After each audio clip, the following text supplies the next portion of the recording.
인구 로컬 뉴스 우리들의 이야기. 네, 오늘 진행을 맡은 방송인 김말숙입니다.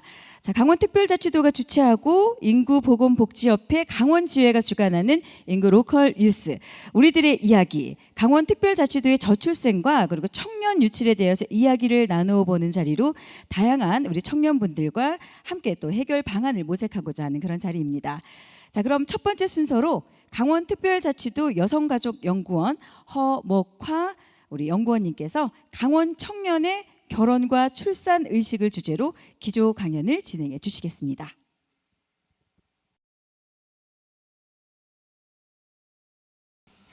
안녕하세요. 강원특별자치도 여성가족연구원의 허목화입니다. 저는 오늘 강원특별자치도의 청년들이 생각하는 일과 결혼, 출산에 대한 이야기를 좀 해보려고 합니다. 우선 목차를 살펴보시면은 저출산 고령화와 강원에 대해서 이야기 드리고요. 그리고 저출산의 원인 진단과 그리고 저희가 올해 실시한 청년을 대상으로 한 저출산 관련된 조사에 대한 내용을 말씀드리고, 그리고 주요 조사 결과에 대해서 좀 간략하게 말씀을 드리고 정책적 시사점을 얘기해 보고자 합니다. 우선은 저출산 고령화와 강원에 대해서 말씀을 드리면은요, 강원도의 평균 연령이 48세라고 합니다. 전국은 45세인데요. 사실 이제 강원도는 노인들의 인구의 비율이 굉장히 높은 편이죠. 그래서 앞으로 20년 후에는 저희가 이제 생산 가능 인구와 그리고 고령 인구를 좀 비교해서 살펴봤을 때 그 부양 가능한, 그러니까 청년이 노인을 얼마나 부양하는가에 대해서 2배 정도 부양 인구가 증가한다라고 이야기를 하고 있습니다. 강원도는 지금 청년이 굉장히 적습니다. 저희가 이제 청년의 그 구성비를 좀 살펴보면은요, 2005년에 전체 인구에서 청년이 차지하는 비율이 29.1%였는데 2022년에 들어서는 22.6%이고, 앞서 말씀드린 것처럼 전체 인구에서 청년이 차지하는 비율이 지속하여 감소하고 있습니다. 이렇게 청년 인구가 또 감소하고 또 다른 측면에서 문제가 되는 것은 바로 비혼 인구의 증가를 말할 수가 있는데요. 또 비혼 인구가 증가하는 만큼 합계 출산율도 지속해서 감소하고 있습니다. 사실 저희가 생각을 해보면은 부부가 2명이니까요. 두 명의 아이를 낳아야지 사실 똑같은 인구가 좀 유지가 된다라고 이야기를 할 수 있거든요. 근데 지금은 2명이 채 1명을 낳지 않는 거죠. 거기에다가 비혼 인구가 지속해서 증가하고 있기 때문에 사실 저출산이 굉장히 문제고, 강원도는 인구 소멸 위기에 직면해 있다라고 우리가 이야기를 하고 있습니다. 그래서 중앙정부에서는 저출산과 관련해서 인구 국가 비상사태를 선언한 바 있는데요. 사실 저출산과 관련된 문제는 지금 최근에 제기된 문제는 아닙니다. 2006년에 저출산 고령사회 기본법이 제정이 되었고요. 그리고 지금 현재 4차까지 관련한 계획이 계속해서 수립되고 있는데, 그럼에도 여전히 우리는 어제보다 오늘이 그리고 내일이 더 심각하다라고 이야기를 하고 있습니다. 거기에서 많이 지적되는 부분들이 그런 방대한 저출산 예산에 비해서 실제로 얼마나 효과가 있는가라고 얘기했을 때 그 효과가 굉장히 미비하다라고 이야기를 하고 있습니다. 최근에 저출산 고령위원회에서 좀 분석한 내용인데요. 2023년에 저출산 정책의 전체 예산은 47조 원에 달한다고 합니다. 그런데 사실 이게 모두 저출산 예산이라고 볼 수 있는가 보면 아니거든요. 저출산과 관련된 직결된 예산은 23조 정도에 불과하다라고 해요. 그러니까는 이 저출산 예산 안에는 그 청소년의 스마트폰 중독과 같은 것에 대한 예방 사업, 이런 것들도 그 예산 안에 사실 포함이 되어 있는 거죠. 그래서 실제로 저출산과 관련된 예산은 한 23조에 불과하고, 더더군다나 이 저출산 예산 가운데 87%가 양육 분야에 좀 집중이 되어 있어서 일가정 양립 분야에 대한 예산은 굉장히 미비하다라는 것을 문제점으로 지적하고 있습니다. 그래서 저출산 고령사회위원회는 올해 6월에 그 결혼과 출산과 양육에 대해서 좀 청년들을 대상으로 인식조사를 실시하고 그것과 관련해 가지고 좀 정책을 개발하려고 노력했습니다. 그리고 또 그것과 관련된 각종 정책들이 지금 쏟아져 나오고 있는 상황입니다. 그래서 사실 이제 저희 연구도 이것과 같은 맥을 하고 있습니다. 그 중앙 정부에서 이제 계속 변하고 있는 저출산 정책에 좀 맞추어서 우리 강원특별자치도만의 어떤 정책은 무엇인가에 대해서 좀 얘기를 해보려고 합니다. 그 전에 이제 우리가 왜 저출산이 생겼는가, 저출산에 대한 좀 원인에 대해서 좀 학자들이 분석한 이야기를 먼저 해볼까 합니다. 가장 첫 번째는 노동시장의 격차와 불안정한 고용의 증가입니다. 사실 이전보다 정규직 일자리가 굉장히 줄었고 더더군다나 좀 청년들이 선호한다라고 일반적으로 얘기하고 있는 뭐 대기업이나 공공 부분의 일자리들은 전체 일자리 한 20% 수준에 불과한 게 사실입니다. 사실 이거는 이제 전국적인 수준이고요. 강원도를 따져본다면 이것보다도 훨씬 더 적은 비율이겠죠. 이렇게 좀 그 일자리에 굉장히 불안정하고 그러다 보니까는 또 임금도 낮고 이런 것들이 실제 이제 저출산의 원인으로 지적이 되고 있습니다. 그 다음은 교육에서의 경쟁 심화입니다. 그 노동시장에서의 이런 격차 때문에도 그렇고 사실 우리가 교육열이 굉장히 높잖아요. 이런 교육에 대한 것들 그리고 이 교육 때문에 벌어지는 사교육비 등의 문제들 때문에 저출산이 생긴다라고 이야기를 하고 있습니다. 그리고 세 번째로 이야기하는 것이 굉장히 높은 주택 가격입니다. 그 2000년대 이후로 주택 가격이 2배 정도 상승을 했다고 해요. 그러니까는 사실 청년들이 자신의 집을 가질 수 있는 희망이 점점 더 멀어지고 있는 사회인 거죠. 그리고 또 하나의 측면에서는 성차별적인 노동시장과 그리고 일가정 양립의 곤란입니다. 사실 이제 저희 조사에서도 뒤에 말씀을 드리겠지만은 여성들이 일과 가정을 양립하는 것이 굉장히 힘들고 결국에는 여성의 커리어를 포기할 수밖에 없는 상황들이 지속되고 있다는 것이 이들이 출산과 결혼을 기피하게 되는 원인이라고 이야기를 합니다.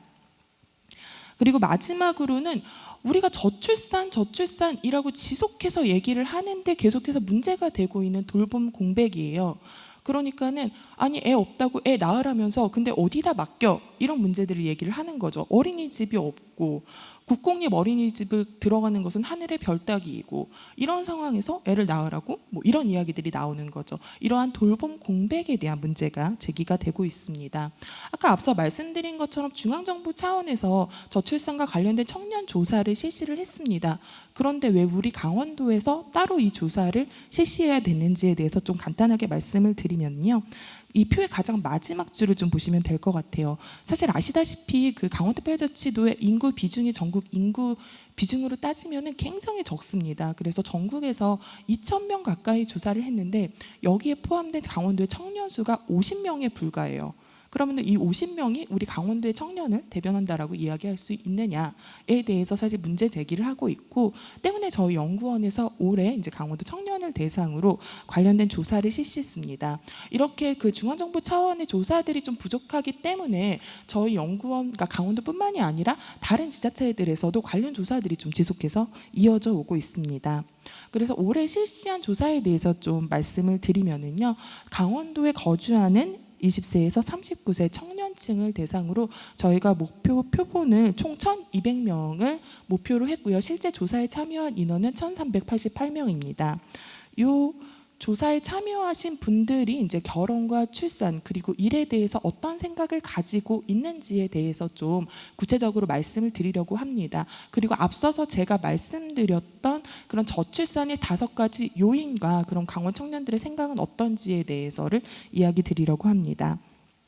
우선 간단하게 응답자의 특성을 보시면은요, 20대 청년들은 아무래도 교육을 그러니까 강원도에서 계속 거주하고 있었던 비율이 가장 높고요. 그 다음에 이제 교육 때문에 좀 이주하고 있는 비율이 높습니다. 그리고 30대 남성의 경우에는 좀 그 일자리 때문에 강원도에 오신 분들이 많고요. 또 상대적으로 30대 여성의 경우에는 결혼 때문에 이제 강원도에 거주한 비율이 조금 높게 나타났습니다.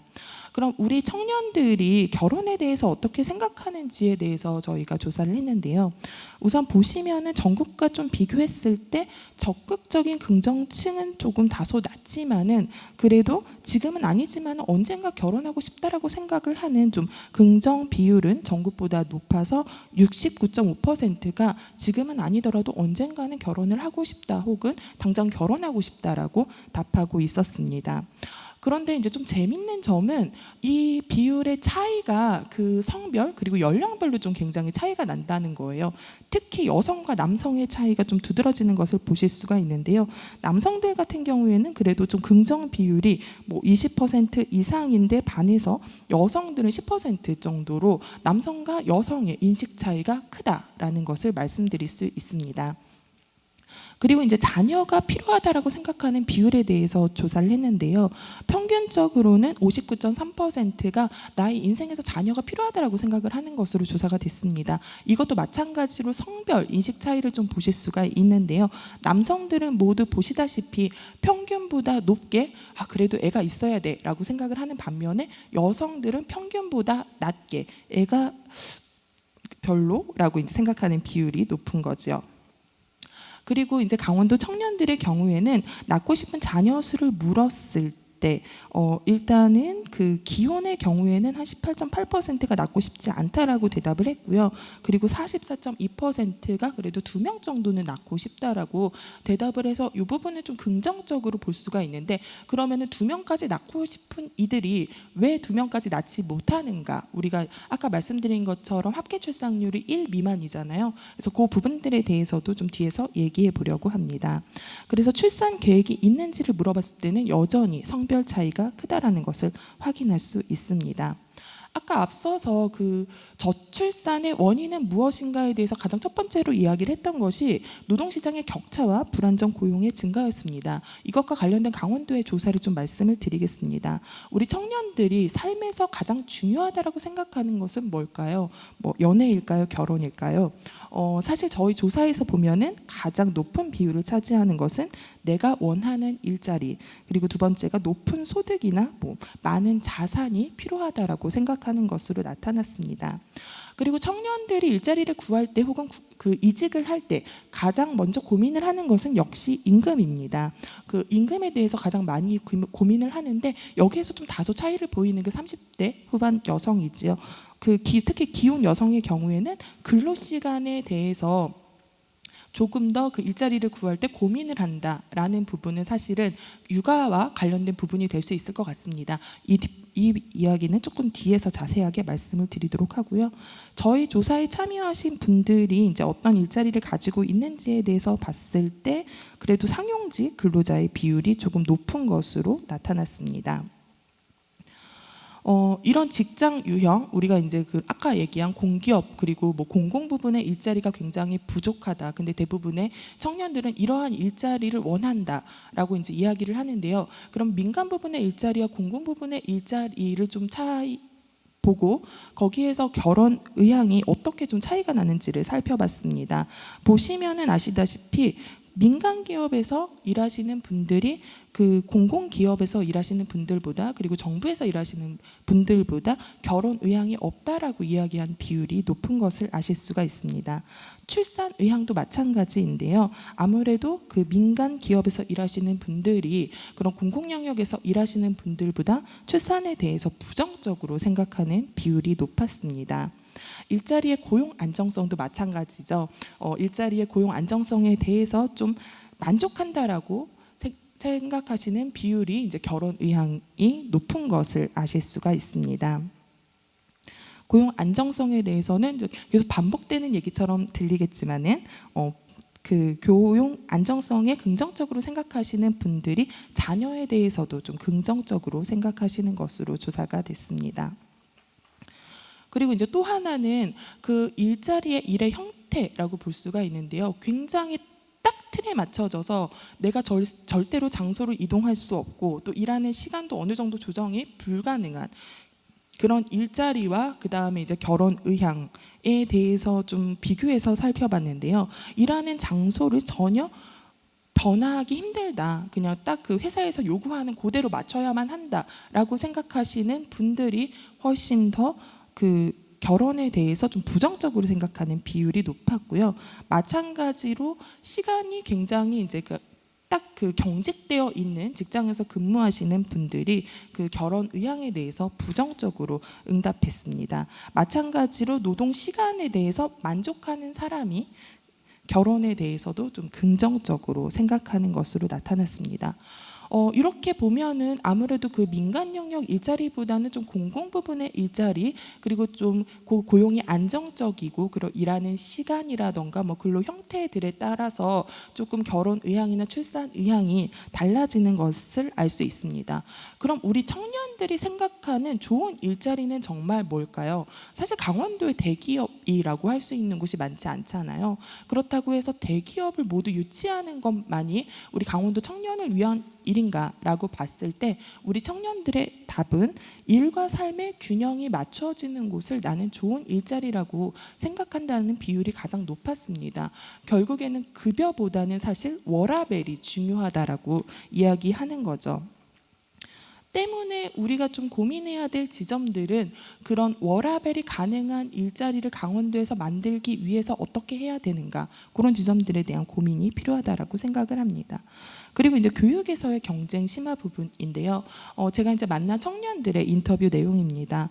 사실 청년들한테 어떻게 이제 자녀를 가질 계획이 있는지를 물으면은 굉장히 막연히 두렵다라고 얘기를 해요. 그 막연한 두려움과 함께 이야기하는 것이 남들만큼 내가 해줄 수 있을까에 대한 부분의 고민인데요.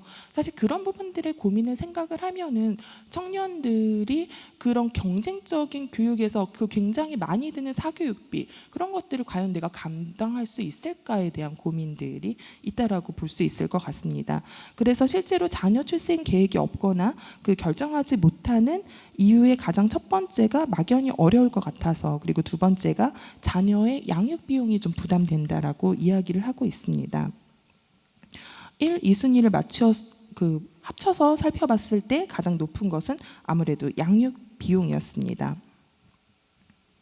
그리고 이제 또 하나는 우리가 그 혹시 신혼부부 페널티라고 아실지 모르겠어요. 그러니까 신혼부부 페널티라는 것은 우리가 이제 신혼부부 대출 같은 것을 받을 때 내가 그 대출 받을 수 있는 기준이 부부 합산 소득이 되면은 오히려 더 불리하기 때문에 혼인신고를 미루는 걸 얘기를 하는데요.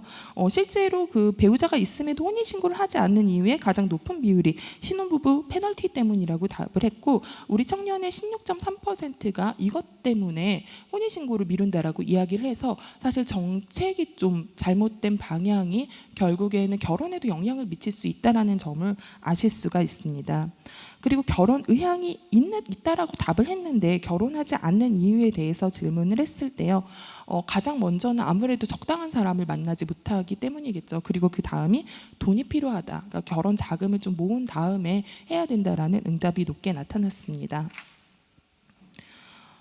결혼 의향이 그러면 없는 이유는 무엇인지에 대해서 질문을 했을 때 이제 가장 높은 것은 결혼의 필요성을 느끼지 못하기 때문이다. 그리고 이제 결혼에 따른 뭐 가사, 출산, 그리고 자녀 양육, 뭐 가족 부양과 같은 각종 역할들에 대한 부담을 이야기를 하고 있었습니다.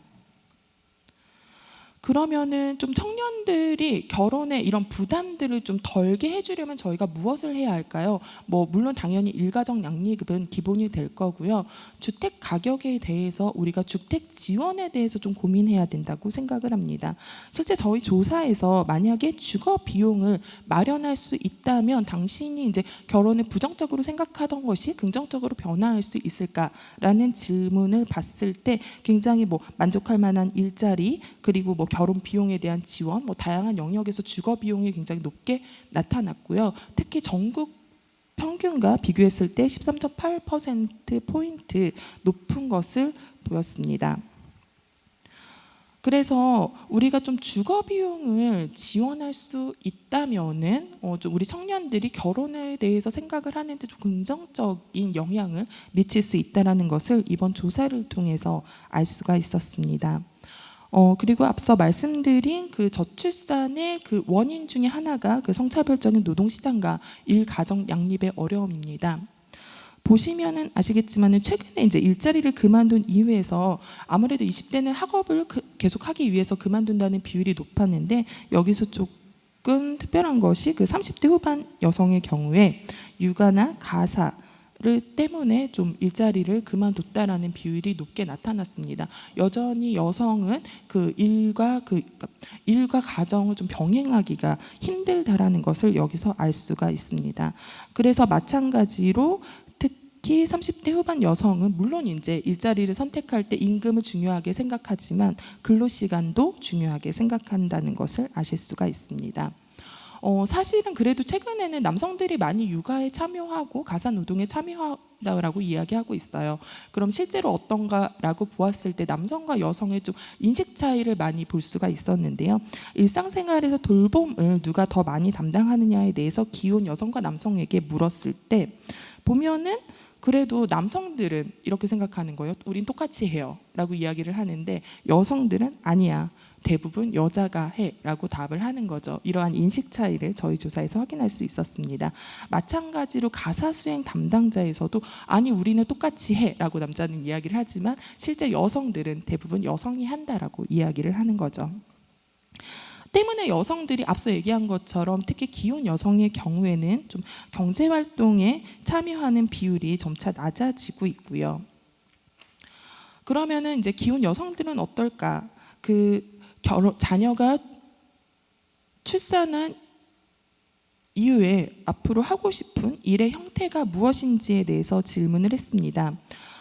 남성들은 전일제로 일에 전념하는 것들에 대한 비율이 생각보다 높게 나타났는데요. 이제 여성들은 시간제로 일한다. 그래서 일가정 양립, 그러니까 결국에는 아이를 좀 양육하면서 할 수 있는 일자리를 원한다라는 비율이 높았습니다. 이렇게 그런 각종 그 제도들이 있단 말이죠. 사실 그 육아기에 근로 시간을 단축하는 제도도 있고요, 육아휴직이라는 제도도 있고요. 그런데 이제 이런 제도들이 실제 그 청년들이 사용하기는 어렵다는 거죠. 그래서 결론적으로 그 육아기 단축 사용에서 특히 이제 남성 직원이 사용하는데 좀 용이한 직장이냐라고 질문을 했을 때 그 용이한 직장의 경우에는 결국에는 결혼에 대해서도 좀 긍정적인 것을 보실 수가 있고요. 유연 근무에 대해서 남성 직원이 사용하는 것이 용이한 직장일 경우에 마찬가지로 자녀에 대한 생각 역시 긍정적인 것을 보실 수가 있습니다. 자녀가 있음에도 육아휴직을 사용하지 못하는 이유가 뭘까요? 가장 먼저는 그 소득 감소에 대한 좀 어려움을 이야기를 하고 있습니다. 그리고 또 하나는 사내 눈치와 조직 문화 때문이라고 얘기를 합니다. 사실은 이게 법으로 보장된 것이라고 해도 나의 일을 나의 직장 동료가 결국엔 떠안기 때문에 그런 눈치를 볼 수밖에 없는 상황이 된다라는 거죠. 그래서 저희 조사에 참여한 그 청년들이 이야기를 하는 것은 좀 일을 할 때 그 아이가 아플 때 갈 수 있는 그런 것들, 그런 일자리가 필요하다라고 사실 이야기를 합니다. 그 마지막으로 이야기할 부분이 잔존하는 돌봄 공백인데요. 제가 이제 만났던 청년 중에 한 명의 이야기예요. 아까 얘기한 것처럼 어린이집을 등록하려면 언제 해야 되느냐? 출생신고를 한 다음에 바로 해야 된다라고 이야기를 합니다.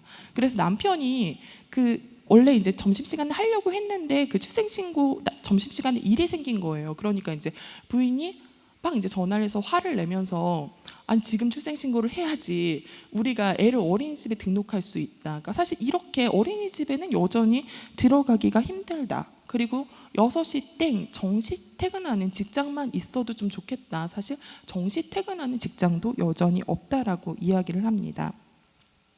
그리고 이 사례 같은 경우에는 사실 전문직으로 일을 하고 있었는데요. 이제 이 일자리가 그 간호일이어가지고 매일 그 다른 지역으로 출장을 다녀야 한다라고 이야기를 했어요. 근데 이제 아이를 양육하다 보니까는 이 출장을 갈 때마다 출퇴근 시간이 바뀌고 특히 아이가 어린이집에서 아플 때 애가 열이 나서 다른 애들이 감염될 수 있으니까 빨리 데리고 가세요라고 하는데 데리고 갈 수가 없는 거죠. 이미 출장에 나와 있어서. 그렇다고 주변에 누구한테 부탁을 할 사람도 없고, 그래서 결국에는 이 여성분 같은 경우에는 좋은 직장을 그만두고 오후 3시에 퇴근하는 일자리로 변경할 수밖에 없었거든요. 이렇게 여전히 있는 돌봄 공백이 저출산의 문제라고 이야기할 수 있습니다. 사실 저출산과 관련해서는 지속적으로 우리 강원도에서도 좀 정책들을 펼치고 있었습니다. 특히 이제 육아 기본 수당이라고 2019년부터 강원특별자치도에서 처음으로 이제 저출산 정책으로 그 아이들에 대해서 수당을 지급하는 정책을 실시를 했는데요. 요거 같은 경우에 좀 실제로 그 저희 연구들에서 보면은 그 좀 출산율을 급격하게 하락하는 것을 막는데 좀 유용했다라고 얘기를 합니다. 근데 문제는 여기에 들어가는 예산이 되게 너무 많아요. 그리고 이제 다른 데 예산이 굉장히 적다라는 점입니다. 육아기본수당에 이제 들어가는 비용이 높다 보니까는 실제로 우리가 이제 그 저출산 계획이라고 할 수 있는 데서 이것이 차지하는 비율이 거의 49.2% 정도, 50% 가까이가 육아기본수당으로 나가고요. 이제 나머지 짜잘하게 이제 저출산 예산들이 편성이 되신다라고 보실 수가 있습니다. 그래서 조금 더 적극적으로 아까 이야기한 것처럼 일가정 양립이 가능한 어떤 사회를 만들기 위한 우리가 정책들을 좀 마련할 필요가 있다라고 생각을 합니다. 그럼에도 불구하고 여전히 중요한 거는 일자리입니다. 청년들에게 좀 안정적인 일자리, 좋은 일자리를 제공하는 것이 무엇보다 중요하다라고 생각합니다. 근데 앞서 얘기한 것처럼 청년들에게 어떤 일자리가 좋은 일자리인가 물었을 때 일과 삶의 균형이 맞추어지는 곳이 좋은 일자리라고 이야기를 했었거든요. 그러면 우리는 일과 삶의 균형이 맞추어지는 일자리가 우리 강원도에 있는 기업들이 되도록 인센티브를 더욱더 적극적으로 지원하고 그렇게 좀 정책을 펼쳐 나갈 필요가 있다라고 생각을 합니다. 실제 제가 만난 청년 중에 수도권에서 출퇴근을 하다가 강원도로 이주한 청년에게 만족해요라고 물으니까 너무 행복해요라고 답을 하는 거예요. 그래서 그 이유가 뭔지에 대해서 물어보니까는 이 친구가 사실 수도권에서 그것도 강남에서 일을 했는데 강남에서 어떻게 집을 구할 수 있나요? 얼마나 비싼데. 그러다 보니까는 이제 외곽으로 빠지게 되는 거죠. 하루에 3시간씩 지하철을 타고 출퇴근을 했다고 해요. 근데 지금은 집에서 걸어서 10분 거리에 있는 이제 강원도로 오면서 일자리를 옮기게 되면서 나는 워라밸이 생겼다라고 이야기를 하는 거죠. 사실 우리 강원도는 이런 부분들에 대한 좀 긍정적인 부분들에 대해서 좀 지속적으로 강조할 필요가 있다라고 생각을 합니다. 그리고 지역에서 이제 청년에 대한 뭐 구직 활동이나 일자리 지원과 같은 부분들이 20대 청년은 그래도 좀 잘 되어 있다라고 얘기를 하는데 30대로 갈수록 좀 그것이 괜찮다라고 이야기하는 비율이 낮아지기 때문에 이런 부분들에 대한 고민이 필요합니다. 마찬가지로 프로그램과 이런 것들도 30대가 좀 낮은 것을 보실 수가 있습니다. 앞서 얘기한 것처럼 결국에는 또 안정적인 집이 있다면은 청년들은 좀 출산에 대해서 긍정적으로 생각할 거라고 이야기를 했거든요. 때문에 우리가 좀 주거에 대해서 좀 파격적으로 적극적으로 좀 지원할 필요가 있겠다라고 생각이 듭니다. 인천시의 경우에는 1,000원 주택이라고 해서 하루에 1,000원으로 살 수 있는 신혼부부를 위한 주택을 파격적으로 좀 정책을 하겠다라고 이야기를 하고 있거든요. 우리도 이 정도의 파격성을 가진 정책이 좀 필요하지 않을까라고 생각을 합니다. 그리고 중요한 일가정 양립입니다. 결국에는 일가정 양립이 가능해야지 여성들이 그 결혼을 하고 출산을 하는 것에 대해서 좀 긍정적으로 생각할 수밖에 없습니다. 때문에 좀 지속적으로 일가정 양립과 관련된 정책들을 추진해야 되고 실제로 중앙정부에서도 이것과 관련된 정책들에 대한 고민을 많이 하고 있습니다. 그래서 최근에 육아휴직과 관련된 급여를 최근에 상한선이 150만 원에서 250만 원까지 늘리는 데 좀 정책적인 노력을 진행을 하고 있습니다. 다른 지자체 같은 경우에도 일가정 양립과 관련돼서 좀 지원 정책들이 많이 있는데요. 서울, 대구, 부산, 전남, 광주, 제주에는 일가정 양립 지원 센터를 설치를 하고 관련된 정책들을 좀 적극적으로 하고 있습니다.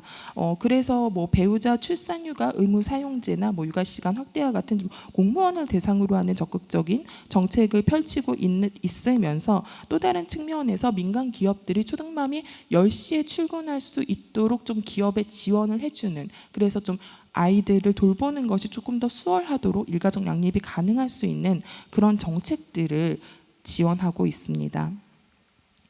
마지막으로 말씀드리고 싶은 것은 결국에는 그 결혼과 출산에 대한 긍정적인 인식의 성별 차이가 여전히 존재한다라는 점입니다. 출산율 제고를 위해서는 결국에는 좀 여성들의 욕구, 여성들의 목소리에 더 많이 귀를 기울일 필요가 있다라고 생각을 합니다. 남성의 육아 참여 확대나 그리고 경력 단절 예방을 위한 정책, 그리고 믿고 맡길 만한 기관의 확충이 필요하다라고 생각을 합니다. 네, 이상으로 발표 마치겠습니다. 감사합니다.